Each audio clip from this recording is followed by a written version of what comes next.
Bro சொல்லுங்கள் bro, சீமான் அவரை பற்றி நீங்கள் என்ன ப்ரோ நினைக்கிறீங்க? ப்ரோ அவர் வந்து ரொம்ப நல்லா தான் பேசுகிறாரு, பேட்டிலாம் இது வரைக்கும் நிறைய இடத்துல பேசி நான் கேள்விப்பட்டிருக்கேன். நல்லா தான் பேசுகிறார். யங்ஸ்டர்ஸ்லாம் ஒரு எனர்ஜி பூஸ்டாக இருக்கார். அவரை ஃபாலோ பண்ணி யங்ஸ்டர்ஸ் வந்து நெக்ஸ்ட் ஜெனரேஷனில் வந்து அவர் மாதிரி இன்னொரு ஆள் வந்து வந்தால் நல்லாயிருக்கும் அந்தமாரி தோணுது அவர் பேசுகிறத பார்த்தா. அதுவும் இல்லாமல் அவர் நெக்ஸ்ட்டு ஆட்சியில் வந்து ஆட்சிக்கு வந்தார்னா நல்லா நடத்துவார் அப்படின்னு தோணுது. இந்த ஸ்கூல் ஐடியா சொன்ன ஸ்கூலில் வந்து 10 மணிக்கு மேலே தான் வைக்கணும், 8 மணிக்கெலாம் வைக்கக்கூடாது அப்படின்னு சொன்னார். அதுவும் நல்ல ஐடியா தான். பட் ஆனால் அது இது வரைக்கும் யாரும் செயல்படலை.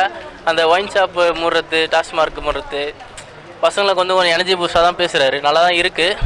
அவர் வந்தால் நாங்களும் சந்தோஷமாக தான் இருப்போம். நெக்ஸ்ட்டு எலெக்ஷனில் பார்க்கலாம். யங்ஸ்டர்ஸ் நாங்கள் கூட இருக்கோம். நாங்கள் உங்களுக்காக ஓட்டு போடுறோம்.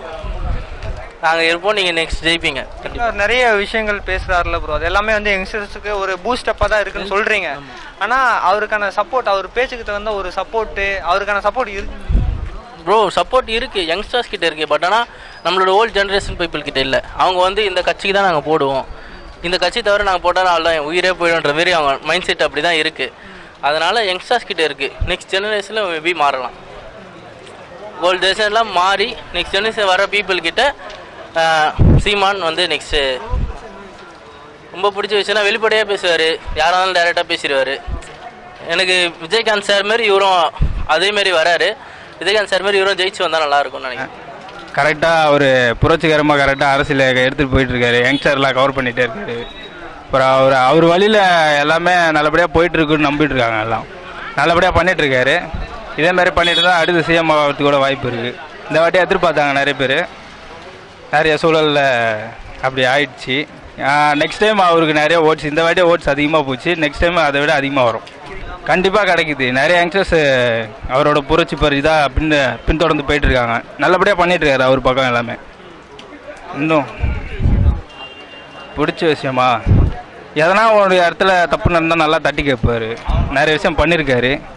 நம்ம எதனா சொல்லணும்னா அது அவ்வளோ சொல்ல முடியல. அதில் ஏதாவது அரசியல் இருக்கோ அதை நோட்டி கேட்பாங்க. அதனால் சொல்ல முடியல. மற்றபடி நல்லபடியாக பண்ணிகிட்ருக்காரு, சூப்பராக பண்ணிகிட்ருக்காரு.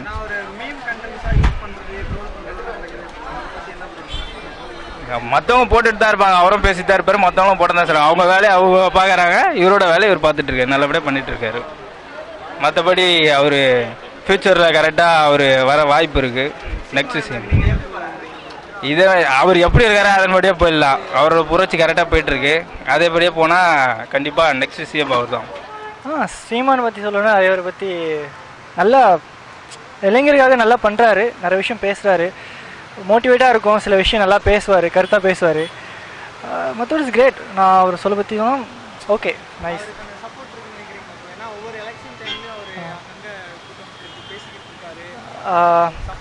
சப்போர்ட் இருக்கும், பட் ஷூராக சொல்ல முடியாது. அவர் எப்படி பண்ண போகிறா எங்களுக்கு எக்ஸாக்ட் தெரியாதுல்ல. ஸோ ஆனால் சப்போர்ட் இருக்கும். எனக்கு அவர் ஓகே, ஒரு பக்கம் பிடிக்கும். ஏன்னா நல்லா சப்போர்ட் பண்ணுவார் யங்ஸ்டர்ஸ்க்கு, ஒரு பேசுவார், இப்படிதான் பண்ணுவார்.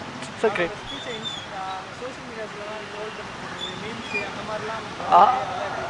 ட்ரோல் பண்ணுறது ஒரு காமன் தானே. ஈவன் நான் ஒரு மீம் பேஜ் தான் வச்சுட்ருக்கேன். நானும் நிறைய வாட்டி ட்ரோல்லாம் பண்ணியிருக்கேன். ஆனால் பர்சனலாக அவர் பிடிக்கும். ஏன்னா அவர் நல்லா பேசுவார். ஏன்னா ஒருத்தர் வளர்றாங்கன்னா ஒருத்தர் ட்ரோல் பண்ணுவாரா செய்வாங்க, அது காமனாக தான் இருக்கும். ஸோ அதாவது அவர் ஒரு நல்ல தலைவருங்க. தமிழர்களுக்கு ஒரு வழிகாட்டியாக இருக்கிறார். ஈழத்தமிழ் இறந்தவங்களுக்கு எல்லாத்துக்குமே ஒரு அதை பற்றி பேசுகிறார். மற்ற கட்சி எந்த கட்சி பேசினாலும் அவர் பேசுகிறார் அதை பற்றி நல்லா. அவ்வளோதான். நீங்கள் உங்களுக்கு அவர்கிட்ட பிடிச்ச விஷயம்? எனக்கு அவர்கிட்ட பிடிச்ச விஷயம் பார்த்தீங்கன்னா, அவர்கிட்ட எந்த சம்மந்தப்பட்ட கேள்வி கேட்டாலும் கரெக்டாக அரசியல் சம்மந்தப்பட்ட தமிழர்களை பற்றி என்ன சம்மந்தப்பட்ட கேள்வினாலும் பயப்பட மாட்டார். எதா இருந்தாலும் ஃபேஸ் டு ஃபேஸ் கரெக்டாக சொல்லிடுவார். ஆமாம் இருக்குங்க, இப்போதைக்கு இருக்குது. இதுவுமே அது வந்து கூடும். அவர் எனக்கு தெரிஞ்ச மெஜாரிட்டியாக தனியாக நிற்கிறது அவரோட பாசிட்டிவ். யார் இந்த கட்சி கூடயும் சேராமல் தனியாக நிற்கிறாரு பார்த்தீங்களா, அதுவே அவரோட பாசிட்டிவ். சீமானாவை பற்றி எனக்கு நல்லா தெரியும். ஏன்னா அவர் வந்து ஒரு நாம் தமிழர் இயக்கம் சொல்லி ஏற்கனவே தினத்தந்தி நிறுவனர் நினைக்கிறேன், அவர் ஆரம்பித்த இயக்கத்தை திருப்பி உயிரோட்டம் கொடுத்து பண்ணிகிட்ருக்காரு. நம் தமிழின தலைவர் டாக்டர் இல்லை, அவர் பிரபாகரன், நம்ம தமிழின தலைவர், அவரோட வழியில் அதே சமயம் ஊழலை ஒழிக்க ஒரு நல்ல கட்சியை ஆரம்பித்து இளைஞர் பட்டாளம் இன்றைக்கி அவர் பின்னாடி தான் இருக்குதுன்னு நினைக்கிறேன். மேபி நெக்ஸ்ட்டு டிஎம்கே ஏடிஎம்கேக்கெலாம் அடுத்து நம்ம ஸ்டேட் லெவலில் ஒரு எப்படி ஒரு 1967 வந்து டிஎம்கே வந்து ஒரு புது இயக்கம் வந்து ஆட்சியை பிடிச்சி அதுக்கடுத்து இன்றைக்கி வரையும் ஒரு 50 ஆண்டு காலமாக திராவிட இயக்கம் இருக்கும். அது மாதிரி நாம் தமிழர் இயக்கம் வந்து நெக்ஸ்ட்டு வந்து ஆட்சியை பிடிச்சி வர அளவுக்கு ஒரு வில் பவரோட வந்திருக்காரு. ஏன்னா அவர் முதல்ல கட்சி ஆரம்பித்து தனித்து நின்று வெறும் ஒரு 1% குறைவான வாக்குகளை பெற்று இன்றைக்கி வந்து கிட்டத்தட்ட 6-7% மேலே அது தனித்து இயங்கியே அது வாங்கியிருக்காருன்னா அது வந்து பாராட்ட தகுந்தக்கூடிய ஒரு விஷயம். அது இளைஞர் பட்டாளமும் அவர் பின்னாடி வந்து கைகோர்த்து நிற்கிறாங்க. ஃப்யூச்சரில் இன்றைக்கி இல்லைனாலும் ஃப்யூச்சரில் வந்து கண்டிப்பாக அவர் வந்து ஒரு நல்ல இடத்தை பிடிப்பார்னு நம்புகிறேன். ஆனால் அந்த திராவிட இயக்கங்கள் எப்படி தேஞ்சு உடல் இயக்கமாக மாறிச்சோ அது மாதிரி இல்லாமல் நாளைக்கு ஆட்சி பிடிச்ச முன்னாடி அவரும் ஒரு உடல் இயக்கமாக மாறிடக்கூடாது. மற்றபடி அவரோட பேச்சில் நிறைய இளைஞர்களுக்கு வந்து ஒரு நம்பிக்கை இருக்குது. அந்த நம்பிக்கையை காப்பாற்றுற அளவுக்கு அவர் நடக்கணுங்கிறது ஒரு எதிர்பார்ப்பாக இருக்கும். அதுதான் வந்து வில் பவர் கெப்பாசிட்டின்னு சொல்லுவாங்க. அது வந்து நம்ம தன்னம்பிக்கை இருக்க ஒரு ஆளை மட்டும்னால தான் திரும்பி விழுந்து எந்திரிக்க முடியும். அப்படி ஒருத்தர் வந்து விழுந்து எந்திரிச்சிருக்காருன்னா அது உண்மையிலேயே அவரோட தன்னம்பிக்கை காட்டுது.